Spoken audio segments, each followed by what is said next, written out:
selinë e Partisë Demokratike është shprehje në fakt e frikës dhe e panikut që i ka kapluar. Dhe ju e shihni qytetarët që ndrojnë, duan ta çojnë deri në fund protestën e tyre dhe nuk i pengon as gazi dhe as agresiviteti i kësaj policie që qartazi nuk është më policia e qytetarëve. E ka deklaruar me gojën e vet ministra. Kjo është policia e Tiranës, policia e qeveritarëve që duan të ruajnë privilegjet e tyre. Do të reaksioni gjatë sot apo mund të themi që protesta është mbyllur? Është duke vijuar, nuk ka ndonjë fjalim për mbyllës, kështu që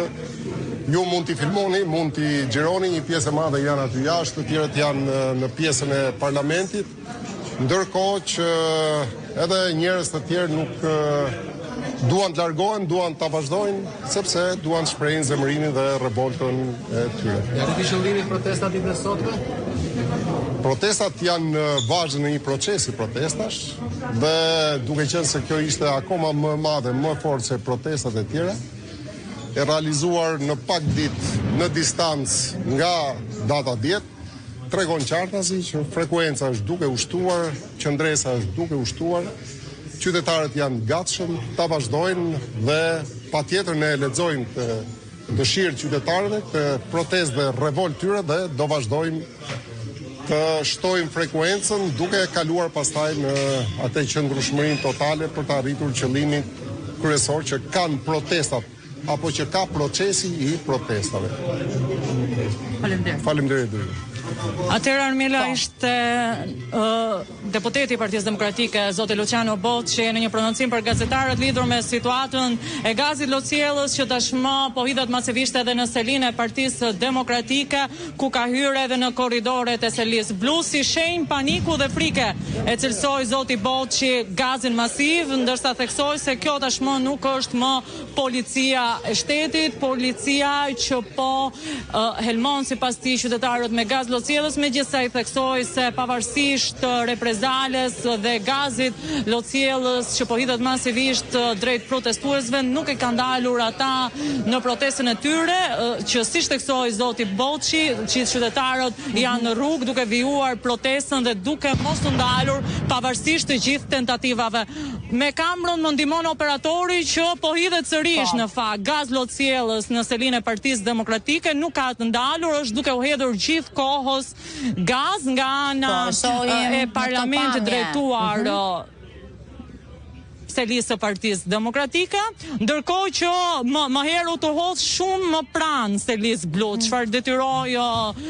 qytetarët që ishin grumbulluar në selinë blu të futeshin në ambiente ku pati një situatë të bllokimit të korridoreve me gaz Lociellës. Ndërkohë me ndihmën e operatorit shohim që shumë prej qytetarëve vijojnë të jenë në rrugë,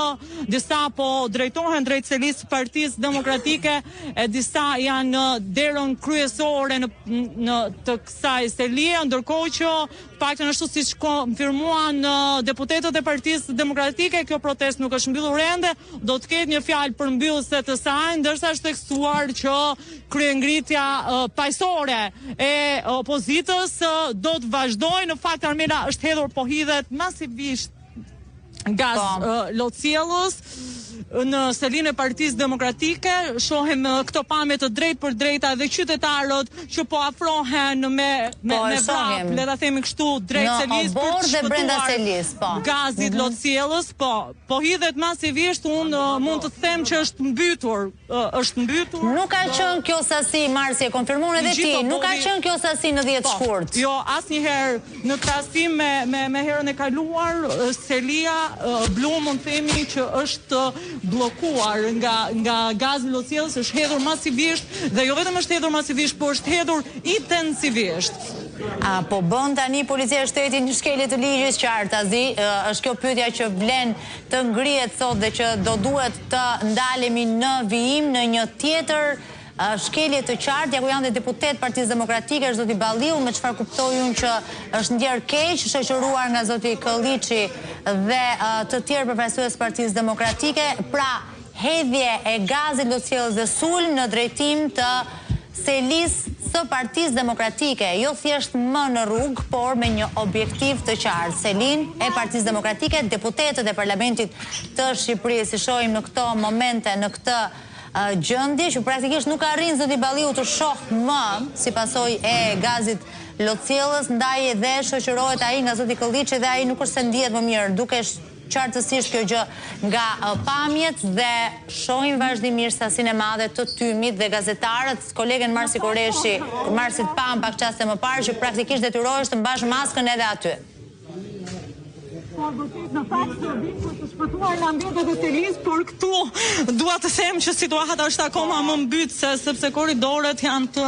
bllokuara nga gazi dhe nuk mund të marrësh dot frym.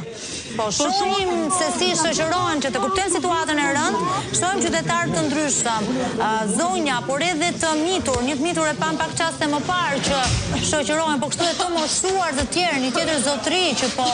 shoqërohet dhe po futet brenda Selisë Partisë Demokratike me shpresën që aty situata do të ishte më e mirë, por ne dëgjojmë Marsi Koreshin e cila nuk ndihet mirë dhe është duke u kollur vazhdimisht